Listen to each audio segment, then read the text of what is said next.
Welcome to the intersection of technology, cybersecurity, and society. Welcome to ITSP Magazine Podcast Radio. You're about to listen to an episode of Tech Done Different podcast with Ted Harrington. Do you follow the pack or challenge the status quo? Join Ted as he explores how to succeed by going against conventional wisdom. You'll hear leaders in technology and security tell stories about how they achieve their success by doing things differently. Knowledge is power. Now, more than ever.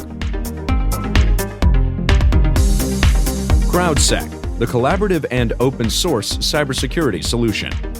Analyze behaviors, respond to attacks, and share signals across the community for free. Let's make the internet safer together. Learn more at crowdsec.net.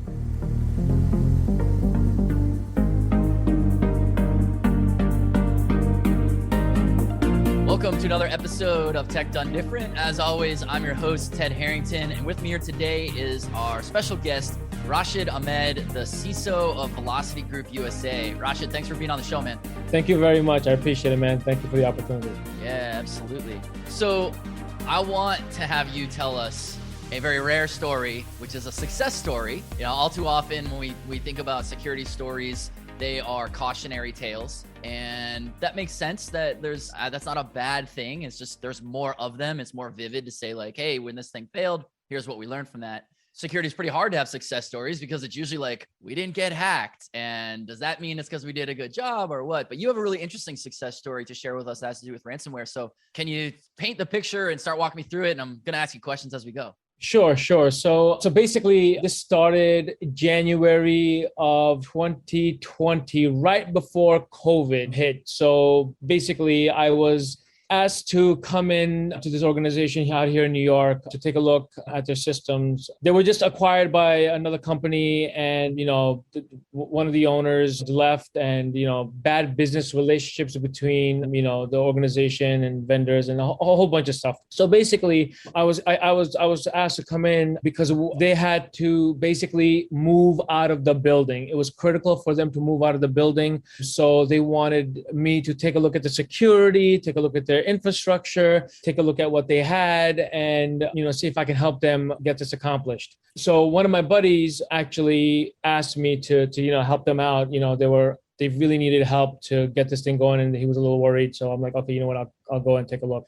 So when I got there, I looked around, I looked at their network room, I looked at, people, processes, see what they have. Cause I don't know nothing. I have absolutely no idea. I'm going in blind, completely blind. I don't know anybody. Nobody knows me. I'm getting the evil eye, when I'm walking through the halls, because like, who's this dude? They think this guy's going to make my life harder or take my job or recommend I get fired or. Oh, dude, you have no idea what I was up against. Yeah. And by the way, all of the above, what you just mentioned. So, I'm going around, I'm looking at everything. And, what I see was, I started sweating, I had beads coming down. I'm like, okay, this is going to be challenging just because, we have a company that's 50 years old that has people from, all age groups that don't understand technology and really don't understand security at all.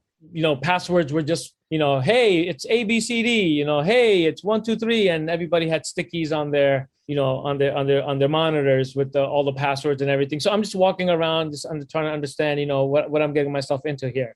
And basically I knew right away that, this is going to be some work. So basically the biggest driver here was they had to move out of that building ASAP because the owners, they had to evacuate the building for whatever reasons. And that was top priority. I asked them what they had, how they were planning on doing it. And they were talking about, backups. They were doing backups to an external hard drive, but they couldn't get the backups working because they had files that was probably about, 100 gigabytes or 200 gigabytes worth of data. And the files were nested. When I mean nested, I mean nested. If you started a copy, it was definitely going to fail. It was guaranteed to fail. And I don't care which software utility you were using, Linux, Windows, Macs, I don't care. It was not happening. This thing was not going to copy everything. You would get a lot of it, but it wasn't copying everything. So one of the questions was, hey, why don't we just shut down the machine and just, move it across? Now, the challenge there was The IT guy there basically said that if that server, and this is the production server, this is their ERP system, their CRM, this is everything, by the way. They basically, so their IT guy basically said that if this system shuts down, it most likely will not come back up. And he basically brought a little bit of fear into the organization, because when, talking to people, their concern was that, if we shut down this machine, it won't come back up, and we can't make any backups. We can't do any type of regular backups, like file copy type backups. It was just not possible. So they were sort of locking themselves into a situation where they're fully dependent on a single point of failure without any sort of backup capability. Exactly. So now the challenge was, we had to get out of there. We had to move the stuff over. Oh, and by the way, their firewalls were, out of the box, Best Buy type regular firewall. There was no real type of equipment there. It was just off the shelf regular stuff. All ports are opened here. Everybody's remote desktoping into the internal network openly. Like it was chaotic. It was chaotic. Thank God I can say it was chaotic. But yeah, so basically. And this is where I had the opportunity to sit down with the owner, and this is important because the owner of this organization, he called himself an IT guy, and truth be told, I love the guy now. He's awesome. He's a great guy. I love him to death. I'll give him my left arm, no problem. But, he understood IT at a very, very extreme high level. But when it came down to it, the technical aspect, he didn't really understand. And understandable, he's a business owner. I completely get it, You probably shouldn't need to know those things. I mean, that's the point of leadership. You surround yourself with the experts in all the domains, and then you just point the ship in the right direction. Exactly. So I sat there. I understood what was going on, So I sat him down. I said, hey, listen, this is the truth of the matter. And the first thing I started off with was, there's no FUD here. I'm not trying to create any type of fear, no uncertainty, no doubt. I am just going to give you options, what your available options are, and you can tell me whichever way you want to go, and we'll take it from there. And I explained to him the situation, and I also explained to him it's really nobody's fault the way things are going. Nobody was trained. There was no leadership. The whole. I'm sure your listeners here have heard this a gazillion times, and I don't want to bore them to that, but it's the classic, They're probably feeling this pain themselves right now as they're listening to this. Yeah, I'm sure they're cringing right now. Yeah, right. Yeah, so your typical story here. So I sat him down, hey, this is your options. And one of the things I actually talked to him about was, talking about the moving process, what opportunities we had. And one of the opportunities that we had at the time was, if we were going to move to a new environment, let's get real equipment, real firewalls that, that have a purpose, that we can start building a fabric off of, and, have some sort of security. We can't, I couldn't build everything overnight. I wish I could have just snapped my finger, had a SIM here, IDP here, like the whole beautiful, I wish, but reality, obviously that's not going to happen because they were on a tight budget and the whole nine. So sat down, talked to him. Hey, let's start with this. We need to get circuits into this new place, wherever this new place is. Let's start talking about, building out, IPs, let's start talking about hardware, what we're going to do. Oh, and let's get all new computers, because it's safe. I do not want to go in with the same set of equipment and just put it onto this brand new environment. I want to try to have at least new PCs, new servers, if we can. And at this point, actually, I was trying to talk to him about the cloud, and there's a reason for that. The idea was to try to take the servers and move them over here. But remember, they had the fear in their mind from the old tech IT guys. Basically, in their mind, they had a stuck thinking that if that server shuts down, it's going to basically die, And I wasn't worried about that, because he was shutting down the machines, he was rebooting them, and there was a whole process going on. And I wasn't afraid of that. However, now this is the dilemma that I was stuck in. If for whatever reason, the day of moving the server over, the stupid thing actually died, then he could have turned around and said, "Oh, I was right," and now I'm in a pickle. So I needed to hedge myself against that. And the only way I could have hedged against myself that was taking their system, creating a bit-to-bit copy, deduplication, and moving it into the cloud. And particularly in this case, it was Azure, and it's not a plug. It's only because the environment that they were currently in was Microsoft. So it just makes sense to move them over to a Microsoft type environment. Integration would have been easy, a whole bunch of things would have been just a lot more simpler. I didn't want to, put it in Amazon and start building stuff. And then the integration between Microsoft, I didn't want to deal with it. Plus, time was ticking. I had literally 2.5 weeks to figure all this out because the third week we were moving or something like that. I only had like a month's worth of time basically altogether. So you basically came into a situation with an IT problem / kind of physical inventory problem combined with a leadership deficiency when it came to understanding IT problem. You haven't even mentioned security yet, by the way. And so you're trying to solve the IT problem with an IT solution, and it delivers a security benefit inherently. Exactly. So tell me that part of the story. The security part, I'm sorry, the security part, the firewall aspect, which part were you mentioning? Well, I want to hear about the ransomware. I want to get to that. Oh, you want to get to the ransomware? Okay, so basically the point I was trying to make was I'm going in here blind. Everything, there's a whole bunch of problems, right? I'm going in here blind. And they have a bunch of technical folks that are on board, and I can use them to help with whatever I need to get done, right? So I have a guy for the cloud, I have a guy for on-prem, and I have a few other guys that I'm working with. By the way, there's no processes, there's nothing here. I'm just trying to get things going. It's basically off the shelf, just trying to get things done. So basically we move over, we move everything over, everything's successful, everything's beautiful. And during the middle of this entire thing, as we're going, putting this together, I find out maybe towards the end when we move in that, I want to say it was about 3 weeks in, I get a call one morning saying that our machines this application isn't starting up. This is, by the way, this is 6 a.m. now. This is a 6 a.m. call. Application isn't starting up. And generally, this application does have problems. And generally, we need to just restart the server and life is peachy. I'm like, okay, you know what? Just restart it. Whatever. Have a nice life. I'm off. Call me back. Sorry. I tried restarting it. It's still not happening. I'm like, what the hell? Then I'm thinking DNS issues because we were having some DNS issues. I'm like, oh, check the DNS. DNS, no, that's fine. I'm like, what the hell?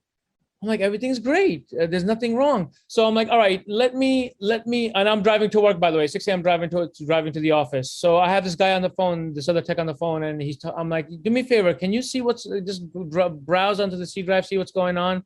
And I hear him go, uh-oh. Not a good uh-oh. No. And I tell you, my heart literally sank to my stomach when he said, uh-oh. I'm like, oh, okay, what happened? He goes, there's a file here. And it says something here. And right there, instantly, I knew what was going on. And I'm like, okay, let's see how bad this is. I'm like, can you please start browsing the drive and start taking a look at this and see what's going on? So he's going through the drives. He's like, oh, yep, it's all encrypted, everything, all the files, the folder that basically is the ERP system and the CRM system and everything. It's basically a folder. It's all encrypted. It's all done for. And this is 6 a.m., by the way. So we basically I'm driving to the office. I get to the office. I'm like, you know what? Let me jump in. Let me take a look and let me see what's going on. By the time I get to the office, where I take a look, yep, sure enough, it's encrypted.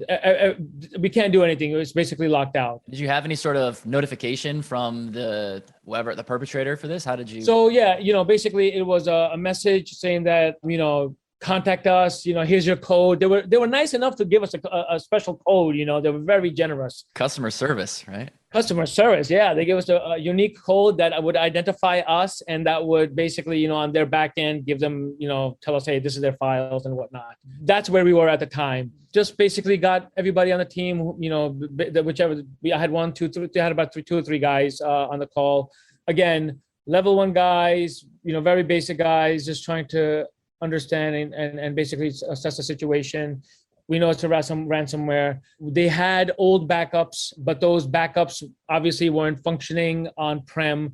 But as we moved into the cloud, and this was part of the story I wanted to actually get to. This was the saving grace of the story is we had talked about with leadership about instead of doing backups every month or every week, I asked, let's do that every day. It cost a little bit more money. It was absolutely worth it at the end. So basically what we did was we looked at our infrastructure. We looked at everything. Yes, it's encrypted. We try to go through the log files and try to see, what happened, how they got in, what was going on. And I don't know if you want to make this a long story short, but basically they came through the internet from an open RDP session and the credentials were available online. That's how they basically were able to get in. And then once they got in, obviously it was easy. It was cake. They were able to install everything and whatnot, blah, blah, blah. And the crazy thing about this is when I first came in, we tried to change the passwords. And this is another trap. I guess I was in. I couldn't change the passwords. We couldn't change the password because a lot of the service accounts, they were all dependent on each other. They used, instead of creating a service account for a particular service, they would use their own passwords, and they never changed their passwords. And that whole spiel. So basically they were stuck now. They were at a point where they had to change their passwords. There's nothing that we couldn't do because it was out in the open. We had to go back to all the application, get everybody on the team. We had to make sure we changed all the passwords. And the biggest hole was port 3389 was open on the firewall and allowing access. That was actually initially closed when this was set up. But during the time, within 2-3 weeks, remember, this business has no processes. There's nothing. People just do things at a whim. The owners say something, the people just respond because they're the owners, and it gets done. There's no process. So they inadvertently opened up everything, basically everything inside to this particular server. And, that's how they basically got in at the end of the day. We found out, went through logs, looked at the firewall, looked at all the information, and basically locked everything up. Once we locked everything up, we started obviously building. Actually, that was a perfect, well, I don't want to say it was perfect, but it was scary. Thank God we had backups. I thought we were going to have we were going to have a different conversation with these guys. And basically I was going to tell them, hey, you got to shut down. I really thought we would be saying that, but these guys, they were opportunistic. They were only looking for an opportunity. Had they stuck around for a couple of weeks more, a couple of days more, they could have actually ventured out and did a lot more damage. But knock on wood, it didn't go there. At that point, we got really lucky because they only stopped there. They had the ability to do a lot more damage, but I guess somebody was on my side that night or that day or whatever. But that's basically what happened. So because of this process that you put in place to back everything up, which was to solve that IT problem, when everything was now encrypted because of ransomware, I don't know if we explicitly stated, but this was definitely an attack. An attacker was asking you to pay money to decrypt your files. You were able to go to that Azure instance and basically recreate your entire environment without having to pay the ransom, and you were backup operating very quickly, I believe, right? Like within hours. Yeah. We were once we figured out, we were literally the company was processing data, customer transaction within 4 hours flat. We were up and running, like at the network, as if nothing had ever happened. That's the state we got back. Literally the night before, we were back up the night before, midnight before we were. And remember this attack happened at 6 a.m. So 6 a.m. is when they were just starting. So I'm glad whatever happened between midnight and 6 a.m. because we had the backups from midnight. Yeah, that's amazing. And when you think about, by comparison, even when organizations are able to recover from a ransomware attack, whether they pay the ransom or not, but often it takes weeks, months, sometimes longer than that. And what do you think was the linchpin to why you were able to recover so quickly? It was seriously at the end. I thought back about this, and it was because it was simple. The simple fact that there was no backup, there was no redundancy, they had nothing in place, and we had to move to a new physical environment, and we had this fear of the system going down.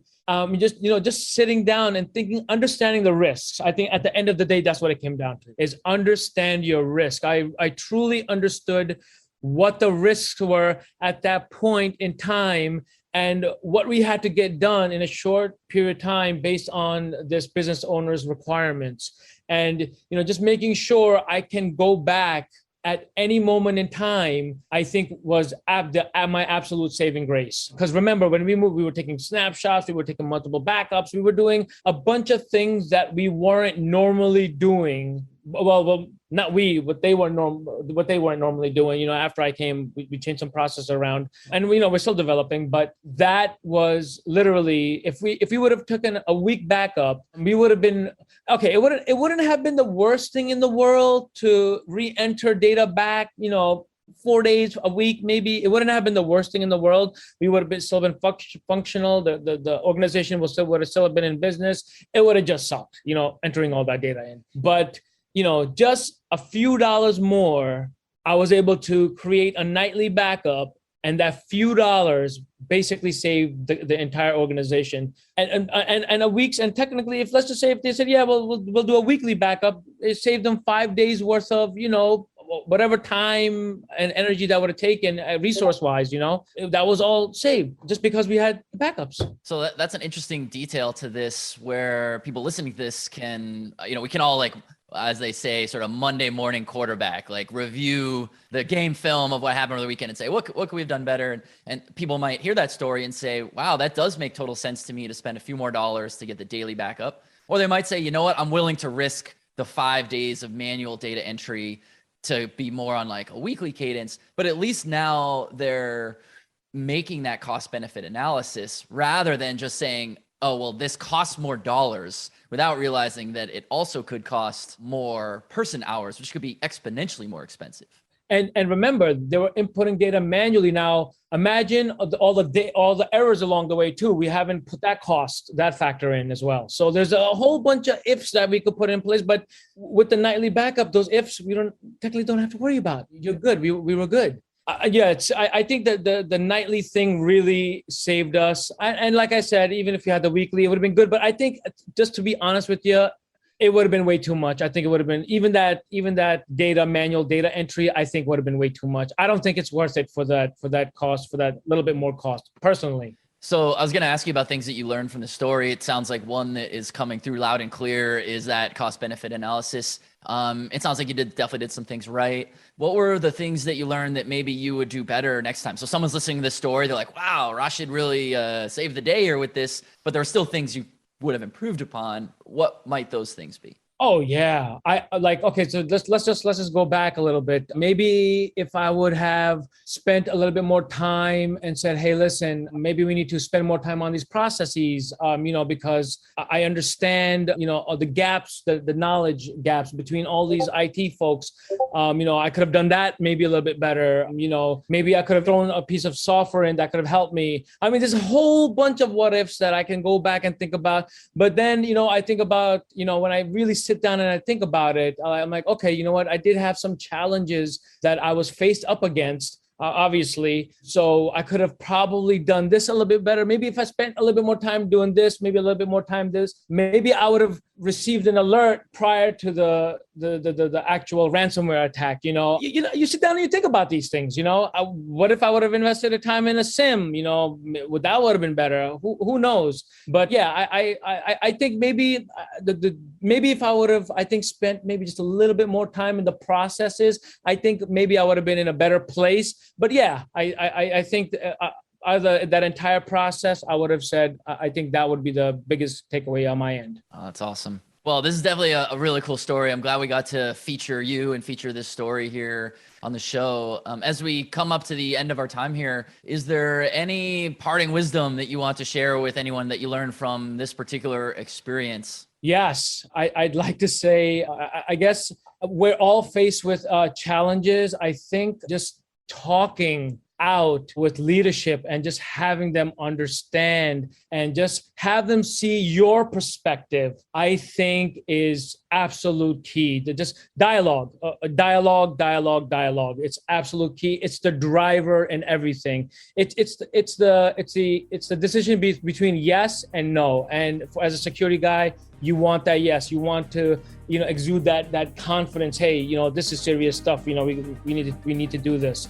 And they just turn around and listen. So I think dialogue at the end of the day, I think is very important. I love it. What a powerful idea. Well, Rashid, thank you so much for spending some time with us here together today. You've been great. I love the story.